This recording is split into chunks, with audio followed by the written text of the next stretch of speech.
Bonjour très chers amis les balances et soyez le bienvenu sur ma chaîne Intuition des Sérines. Voici votre tirage de guidance pour les énergies du mois de mai et j'espère que vous êtes bien. Allez, c'est parti. Pendant des années, tu as cru quelque chose de toi qui n'était pas vrai. Pas un mensonge délibéré. Une perception erronée qui s'est installée en toi à force de petits événements, de paroles entendues, de silences mal interprétés. Cette perception erronée a coloré ta manière de te déplacer dans le monde. Elle a influencé tes choix. Elle a affecté tes relations. Elle a déterminé, sans que tu le saches, ce que tu osais demander à la vie et ce que tu n'osais pas. La vérité que je veux te transmettre aujourd'hui consiste à corriger cette perception. Et la correction est si nette, si claire, si évidente, une fois énoncée, qu'elle peut effectivement produire un effet de bascule en toi. Pas un choc douloureux, un choc clarifiant, comme quand on entend enfin l'explication d'un mystère qui durait depuis longtemps. Je vais te dire la vérité simplement, sans détour. Tu marques les gens beaucoup plus que tu ne le penses. Ta présence laisse une empreinte chez les personnes qui te côtoient, même brièvement, même superficiellement, même quand tu as l'impression de passer inaperçu. Tu ne le sais pas parce que les gens te le disent rarement directement. La plupart des personnes ne savent pas exprimer l'effet qu'une autre personne a sur elles. Elles le ressentent, mais elles ne le formulent pas. Et toi, qui n'as pas accès à leur pensée intérieure, tu en es resté à ta propre estimation, qui était basse. Tu pensais glisser sur la vie sans y déposer grand-chose. La réalité est exactement l'inverse. Tu as marqué des trajectoires, ouvert des perspectives, déclenché des changements chez des gens qui ne t'ont jamais remercié pour cela. Voilà donc le premier élément de cette vérité. Tu sous-estimes massivement ton impact. Et cette sous-estimation qui te semblait peu être de l'humilité est en réalité un voile qui t'empêche de voir la valeur que tu portes pour les autres. Il est temps de retirer ce voile, pas pour devenir orgueilleux, pour devenir juste avec toi-même. La justice envers soi-même n'a rien à voir avec l'orgueil. Elle consiste simplement à reconnaître ce qui est vrai, sans le minimiser ni l'exagérer. Et ce qui est vrai à ton sujet, c'est que tu portes une qualité particulière qui touche les autres profondément. Maintenant, pourquoi je te dis de pas pleurer? Parce que cette vérité, quand elle s'installe vraiment dans une personne, elle déclenche souvent des larmes. Pas des larmes de tristesse, des larmes de rétablissement. Quand on découvre que quelque chose qu'on croyait à propos de soi-même n'était pas vrai, et qu'en réalité, on était plus précieux qu'on ne le pensait, le corps réagit. Il pleure. Il pleure les années passées dans l'illusion d'être moins que ce qu'on était. Il pleure les fois où on s'est privé de quelque chose en pensant qu'on n'était pas digne. Il pleure les opportunités refusées par modestie excessive. Ces larmes sont guérisseuses. Si elles viennent, ne les retiens pas. Si tu peux les éviter parce que tu n'es pas à un moment où tu peux pleurer, alors note simplement ce qui se passe en toi pour y revenir plus tard. Ici, sur Intuition des Sirènes, je veux te détailler la nature précise de ce que tu apportes aux autres. Parce que la vérité générale ne suffit pas. Il faut entrer dans les détails pour qu'elle prenne pleinement sens. Tu apportes une forme particulière d'attention. Une attention qui se manifeste dans les petits gestes, les questions posées au bon moment, la manière dont tu te souviens des détails que d'autres ont oubliés. Cette attention est un don rare. Beaucoup de personnes regardent les autres mais ne les voient pas vraiment, toi, tu vois. Et le fait d'être vu, pour les personnes qui te croisent, produit un effet réparateur dont elles ne mesurent souvent pas elles-mêmes l'ampleur, mais dont elles sortent transformées sans toujours pouvoir l'expliquer. Tu apportes aussi une forme d'authenticité qui détend les autres. Dans un monde où beaucoup de personnes jouent des rôles sociaux complexes, ta présence offre un répit. Quand tu es là, les gens peuvent baisser la garde un peu. Ils peuvent se permettre d'être eux-mêmes. Ils peuvent dire ce qu'ils ressentent vraiment, parce qu'ils sentent qu'avec toi, ils ne seront pas jugés. Cette qualité de toi est précieuse pour les autres bien plus que tu ne l'imagines. Elle est rare aussi. Beaucoup de personnes, sans le vouloir, mettent les autres en posture de performance par leur propre tension intérieure. Toi, ta tranquillité intérieure, crée un espace de détente autour de toi. C'est un cadeau invisible que tu fais, sans même y penser. Tu apportes une qualité d'humour particulière, pas l'humour bruyant qui cherche à plaire à tout prix. Un humour plus subtil, qui voit le comique des situations sans en faire des spectacles. Cet humour soulage. Il aide les gens à prendre du recul sur ce qui pourrait les écraser autrement. Il transforme le lourd en plus léger. Tu utilises cet humour souvent sans en avoir conscience, et les personnes qui le reçoivent en bénéficient sans toujours le formuler. Mais elles s'en souviennent. Elles repensent à des choses que tu as dites des semaines, des mois, parfois des années plus tard. Elles te citent à d'autres personnes qui ne te connaissent pas. Tu existes ainsi, par tes mots, dans des conversations auxquelles tu n'as jamais participé. Tu apportes une fidélité tranquille. Quand tu te lis à quelqu'un, vraiment, tu restes. Même quand cette personne traverse des phases peu glorieuses. Même quand elle disparaît un peu de ta vie. Tu maintiens en toi un espace pour elle, sans rancune, sans calcul. Cette fidélité de fond est l'une des qualités les plus difficiles à cultiver dans une époque qui valorise les relations interchangeables. Toi, tu as développé cette qualité naturellement. Et les personnes qui sont liées à toi le savent, même si elles n'en parlent jamais. Elles savent que tu es là, que tu seras là, que ton lien avec elles n'est pas conditionnel à leur performance ou à leur succès. Cette certitude leur donne une base émotionnelle qu'elles n'auraient pas autrement. Tu apportes une intelligence émotionnelle qui aide les gens à se comprendre eux-mêmes. Ils te parlent, et au fil de la conversation, ils découvrent ce qu'ils ressentaient sans le savoir clairement. Tu poses des questions qui ouvrent des portes intérieures. Tu fais des observations qui déclenchent des prises de conscience. Tu as cette capacité naturelle à servir de miroir bienveillant pour les autres. Cette capacité ne s'apprend pas dans les livres. Elle est une combinaison de sensibilité innée et d'expérience accumulée. Et elle fait de toi, sans titre officiel, l'un de ces guérisseurs informels qui circulent dans le monde et qui contribuent silencieusement à la santé psychique de leur entourage. Voilà donc ce que tu portes, et je n'ai énuméré que quelques qualités parmi les nombreuses qui te caractérisent. Tu en as d'autres, tu en as beaucoup d'autres. La liste complète serait longue, et chaque qualité mériterait son propre développement. Mais le point n'est pas de te flatter. Le point est de corriger l'image que tu portes de toi. Tu n'es pas une personne ordinaire qui passerait dans la vie sans laisser de traces. Tu as une présence qui marque. Et il est important que tu le saches, parce que cette connaissance change la manière dont tu peux désormais habiter ton existence. Maintenant, je veux te dire pourquoi cette vérité te parvient en ce moment précis et pas plus tôt. Tu es entré dans une phase où cette information peut être utilisée par toi de manière constructive. Avant peut-être, tu aurais soit rejeté cette vérité parce qu'elle te paraissait trop éloignée de ton image de toi-même, soit tu en aurais fait un usage maladroit en commençant à attendre des autres une reconnaissance qu'ils n'ont pas l'habitude de donner. Maintenant, tu peux entendre cette vérité avec maturité, la laisser s'installer doucement et ajuster à partir d'elle certains aspects de ta manière d'être au monde. L'ajustement principal qui s'impose, c'est le suivant. Tu peux désormais demander davantage à la vie sans culpabilité. Pendant des années, tu as eu l'impression que demander beaucoup serait disproportionné par rapport à ce que tu es. Cette impression était fausse. Tu peux demander beaucoup parce que tu apportes beaucoup. L'équilibre énergétique entre ce que tu donnes et ce que tu reçois mérite d'être révisé.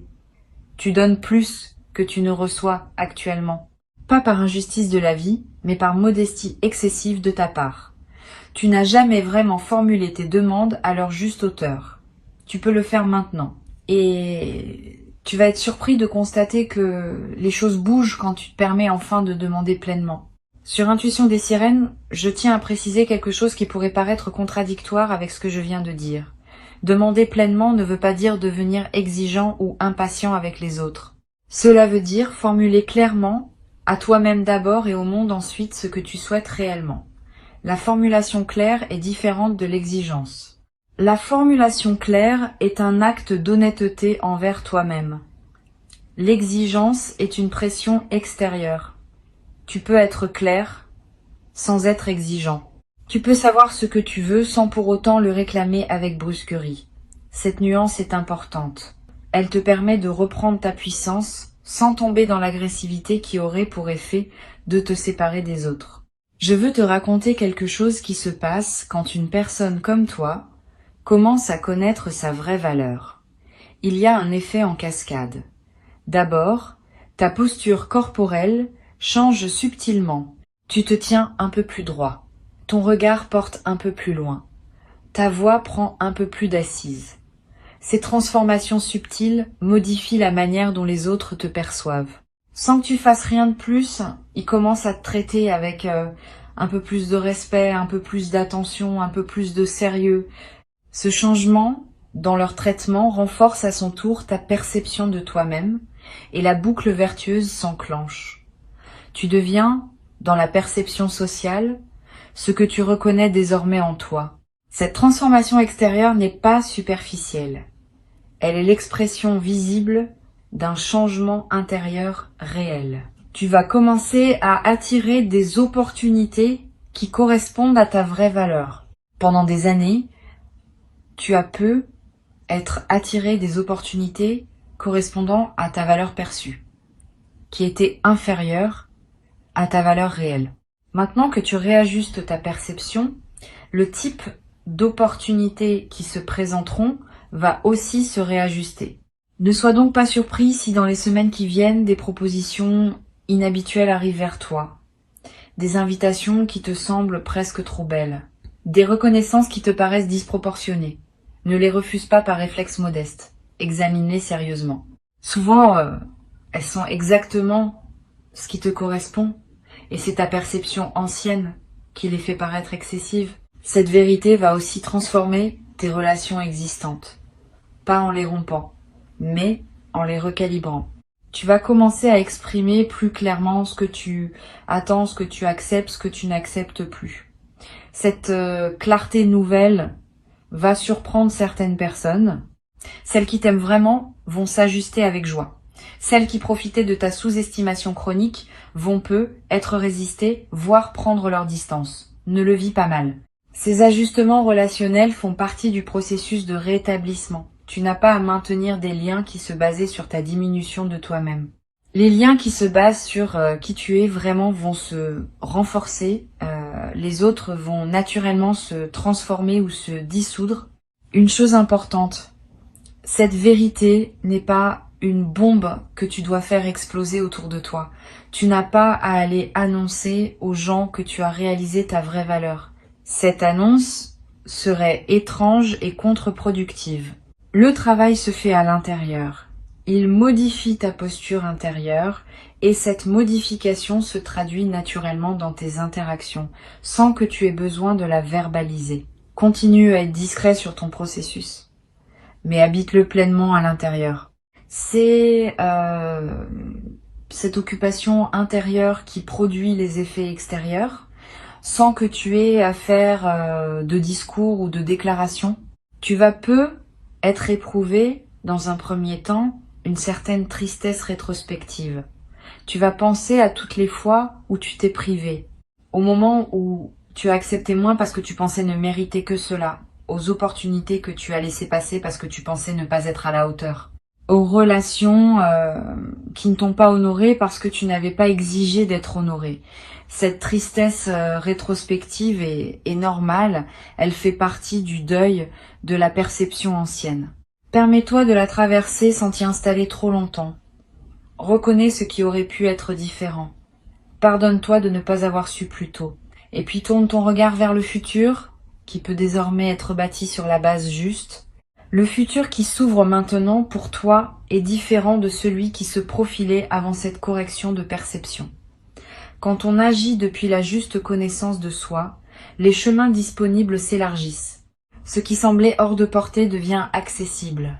Ce qui semblait improbable devient probable. Tu n'es pas devenu une autre personne en lisant ces mots. Mais ta relation à toi-même a commencé à se transformer et cette transformation va produire des effets concrets sur ta réalité dans les jours, les semaines, les mois qui viennent. Sois patient avec le rythme. Les transformations profondes prennent du temps pour se déployer pleinement. Mais elles se déploient, tu vas le vérifier par toi-même. Tu as maintenant une responsabilité envers ta nouvelle perception. Cette responsabilité, c'est de ne pas la laisser se diluer sous la pression de tes anciens automatismes. Quand un vieil automatisme va ressurgir, et il va ressurgir, parce que les anciens schémas ne disparaissent pas en un instant, tu pourras le repérer et le désamorcer en toute conscience.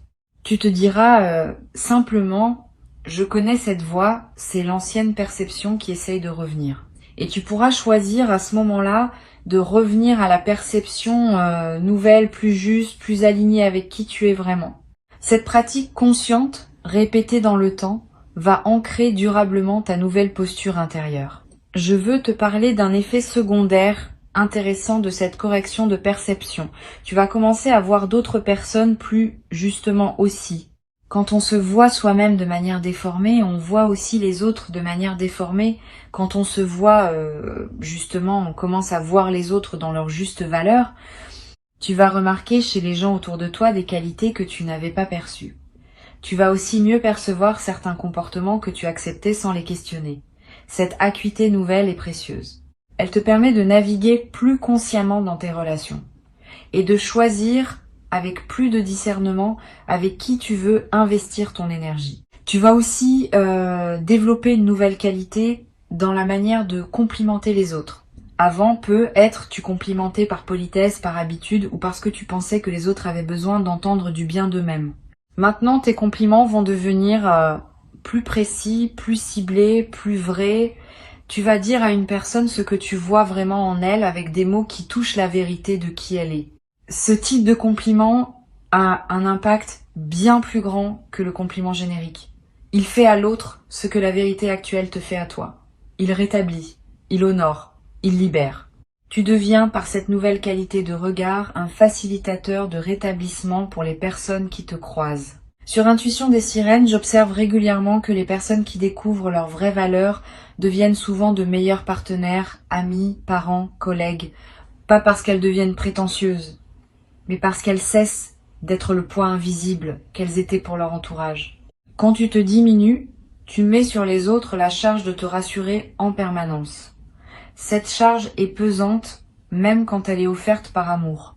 Quand tu te connais à ta juste valeur, tu cesses d'avoir besoin de cette rassurance constante. Tu deviens plus présent, plus disponible, plus généreux dans tes relations. Tu donnes mieux, parce que tu n'as plus besoin qu'on te remplisse continuellement. Tu reçois mieux aussi, parce que tu acceptes ce qui t'est donné, sans douter de le mériter. Cette transformation a des conséquences inattendues sur ton corps. Beaucoup de tensions chroniques sont liées à des perceptions erronées de soi-même. Quand on pense ne pas être assez, le corps porte cette pensée comme un poids. Quand on commence à se voir justement, certaines tensions se relâchent sans qu'on ait fait quoi que ce soit de spécifique pour elles. Tu vas être remarqué dans les semaines qui viennent que ton sommeil s'améliore, que ta digestion devient plus régulière, que des douleurs habituelles diminuent. Ces transformations corporelles ne sont pas magiques, elles sont l'expression physique du changement intérieur que tu as entamé. Tu vas être sentir le besoin de modifier ton environnement physique aussi, de réorganiser ta maison, d'acheter un objet que tu te refusais, de porter des vêtements que tu n'osais pas porter.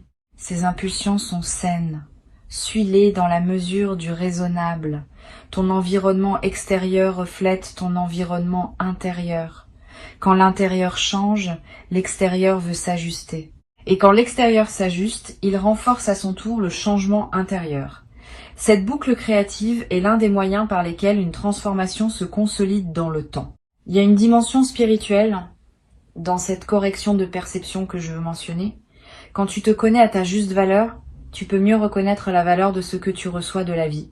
Avant, tu recevais de bonnes choses sans pouvoir les apprécier pleinement parce que tu ne te sentais pas digne de les recevoir. Maintenant, tu peux les apprécier vraiment. Tu peux les goûter dans toute leur richesse. Cette amplification de l'expérience positive est l'un des cadeaux les plus discrets de la transformation intérieure. La même réalité, vécue depuis une perception juste, devient infiniment plus riche que vécue depuis une perception diminuée.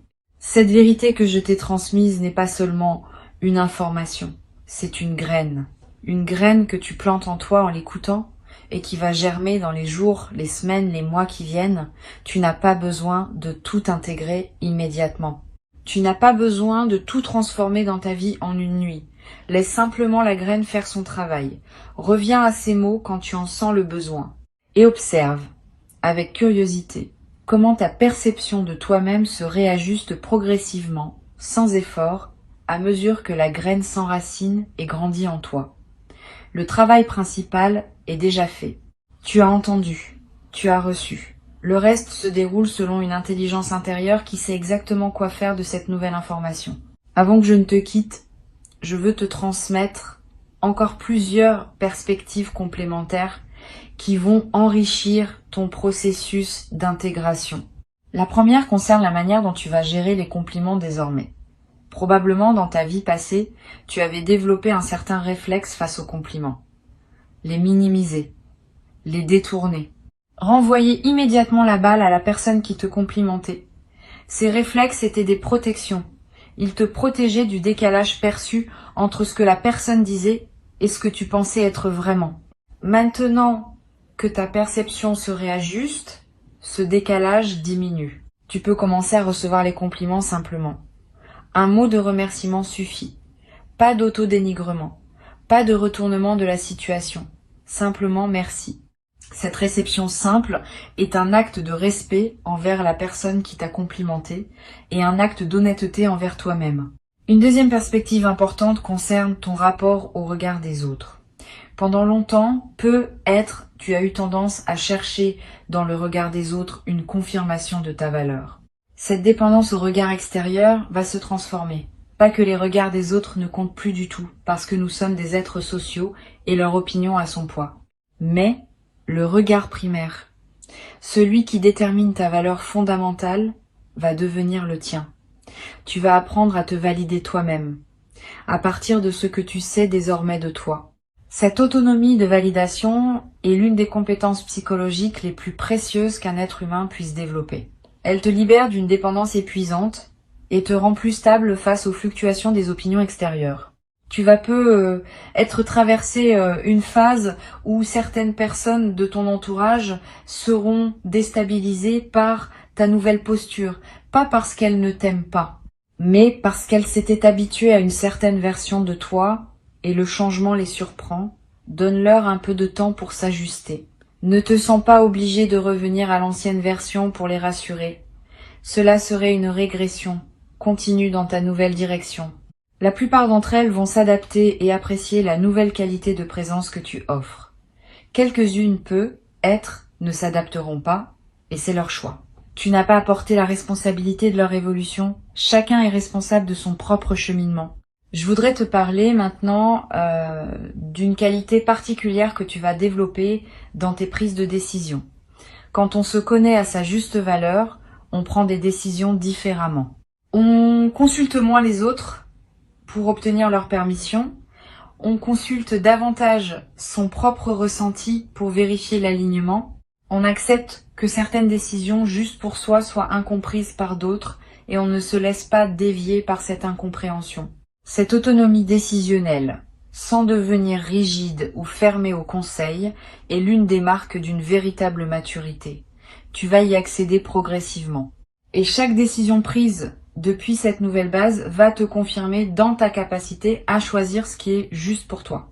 Tu vas découvrir aussi un nouveau rapport au temps que tu consacres à toi-même. Avant, le temps passé sur soi te semblait suspect, comme s'il fallait toujours le justifier ou le compenser par du temps donné aux autres. Maintenant, ce temps va te paraître naturel et nécessaire. Tu vas comprendre qu'il est l'investissement de base pour tout le reste. Une personne qui prend soin d'elle est mieux équipée pour prendre soin des autres. Une personne qui se respecte est mieux placée pour respecter les autres. Cette compréhension renverse certaines hiérarchies de priorités que tu portais être inconsciemment, et te permet de t'inclure dans la liste des personnes dont tu prends soin sans culpabilité. Sur cette chaîne, j'ai remarqué que les personnes qui réajustent leur perception de soi connaissent souvent une transformation surprenante dans leur goût. Tu vas commencer à apprécier des choses que tu n'appréciais pas avant, à te détourner de certaines choses qui te plaisaient pourtant. Ces ajustements de goût ne sont pas superficiels, ils sont l'expression de ta nouvelle relation à toi-même. Tu commences à choisir ce qui correspond vraiment à qui tu es, plutôt que ce qui correspondait à la version diminuée que tu portais. Suis ces nouveaux goûts sans les juger. Ils te dirigent vers une vie plus alignée avec ta vraie nature. Ils sont des indicateurs précieux du chemin qui s'ouvre. Une chose que tu vas remarquer, c'est que ta capacité à être seul change aussi. Avant, peut être la solitude t'inquiétait subtilement, parce qu'en l'absence des autres, tu n'avais que ta propre perception diminuée pour te tenir compagnie. Maintenant, la solitude devient confortable, parce que ta propre compagnie te plaît davantage. Tu te connais comme une présence aimable plutôt que comme une présence à fuir. Cette nouvelle aisance solitaire est précieuse. Elle te donne une indépendance émotionnelle que tu n'avais pas. Elle te permet aussi de mieux choisir avec qui passer du temps, parce que tu n'as plus besoin de remplir le vide à tout prix. Tu ne fréquentes que des personnes qui ajoutent à ta solitude appréciée, plutôt que de simplement la combler par défaut. Tu vas avoir à un moment une conversation importante avec une personne proche, une conversation où tu vas dire quelque chose que tu n'avais jamais réussi à formuler clairement. Tu vas exprimer un besoin que tu retenais, une frustration que tu cachais, un désir que tu n'osais pas nommer. Cette conversation va te paraître risquée sur le moment, mais elle va déboucher sur quelque chose de positif. Soit l'autre personne va t'entendre et la relation va se transformer favorablement. Soit elle ne pourra pas t'entendre et tu auras au moins eu la dignité de dire ce qui devait être dit. Dans les deux cas, tu sortiras de cette conversation plus solide qu'avant. La parole vraie, même quand elle ne produit pas le résultat espéré, te renforce intérieurement. Je veux te parler aussi d'un effet collatéral de ta nouvelle perception sur ta créativité. Quand on se connaît à sa juste valeur, on ose créer plus librement. On cesse d'attendre que sa création soit parfaite avant de la partager. On accepte qu'elle soit ce qu'elle est, avec ses qualités et ses imperfections, parce que on ne s'identifie plus complètement à elle. Cette liberté créative est l'un des cadeaux les plus joyeux d'une perception ajustée. Tu vas peu être recommencé à créer des choses que tu avais abandonnées. Tu vas peu être commencé à créer dans des domaines où tu n'avais jamais osé t'aventurer. Cette créativité libérée va enrichir ta vie de manière inattendue et va aussi inspirer les personnes qui te côtoient. Tu vas peu être éprouvé à un moment le besoin de témoigner de cette transformation à quelqu'un. Pas pour te vanter, pour partager une expérience qui pourrait aider quelqu'un d'autre à entamer son propre processus. Suis cette envie quand elle se présentera en choisissant bien la personne. Le partage d'une transformation réelle est l'un des moyens par lesquels les transformations se diffusent dans le monde. Tu deviendras, sans le chercher, un agent discret de la conscience collective. Et ce rôle, sans en faire une mission grandiose, ajoutera du sens à ton existence. Une dernière chose que je veux transmettre, la vérité que tu viens de recevoir n'est pas une finalité, c'est un point de départ. À partir d'elle, d'autres vérités vont continuer à émerger en toi. Chaque vérité reçue ouvre la porte à la suivante. Tu vas, dans les mois et les années qui viennent, continuer à découvrir des dimensions de toi-même que tu n'avais pas encore explorées. Reste curieux de toi-même. Reste attentif aux signaux qui te parviennent. Continue à être disponible pour les corrections de perception qui voudront se manifester. Cette attitude d'apprenant permanent à propos de soi-même est l'une des plus belles postures qu'un être humain puisse adopter. Elle garantit que tu continueras à grandir tant que tu seras vivant. Je veux ajouter encore un point qui me semble important. La vérité que tu viens de recevoir va aussi modifier ton rapport à l'argent et à la valeur matérielle de ce que tu produis. Quand on connaît sa juste valeur intérieure, on ose mieux demander une juste rémunération pour son travail. On cesse de brader ses services. On cesse d'offrir son temps gratuitement à des personnes qui en abusent. On cesse de penser qu'on aurait moins de mérite à demander un prix qu'on jugerait soi-même légitime. Cette réévaluation peut transformer concrètement ta situation matérielle dans les mois qui viennent. Elle ne le fera pas par magie, mais par effet direct du changement dans ta posture lors des négociations, des propositions, des engagements. Sois attentif à cette dimension aussi. Elle fait partie intégrante de la transformation globale que tu vis. Et un jour, dans pas si longtemps, tu regarderas ta vie depuis cette perception ajustée et tu auras un sourire. Le sourire de quelqu'un qui se reconnaît enfin tel qu'il est. Qui voit avec netteté ce qu'il a apporté au monde et ce qu'il continue à apporter. qui ose recevoir, sans se rabaisser, ce que la vie lui offre, qui ose demander ce dont il a besoin, sans se sentir coupable d'avoir des besoins, qui ose être pleinement, sans s'excuser de l'espace qu'il occupe. Cette personne, c'est toi. C'est toi maintenant, dans cette version plus juste qui commence à émerger. Bienvenue dans cette nouvelle manière d'habiter ton existence. Tu y as ta juste place. Et personne ne peut te la retirer désormais, parce que tu sais maintenant qu'elle est tienne par essence, et non par mérite à reconquérir indéfiniment. La vérité est libératrice. Et celle que tu viens de recevoir l'est plus que la plupart. Garde-la, honore-la, et laisse-la transformer doucement tout ce qu'elle touche en toi, dans ta perception, dans tes relations, dans tes choix, dans ta manière de te lever chaque matin et d'aborder chaque journée nouvelle qui t'est offerte. Tu es bien plus que tu ne le pensais. Tu l'as toujours été, et désormais, tu le sais.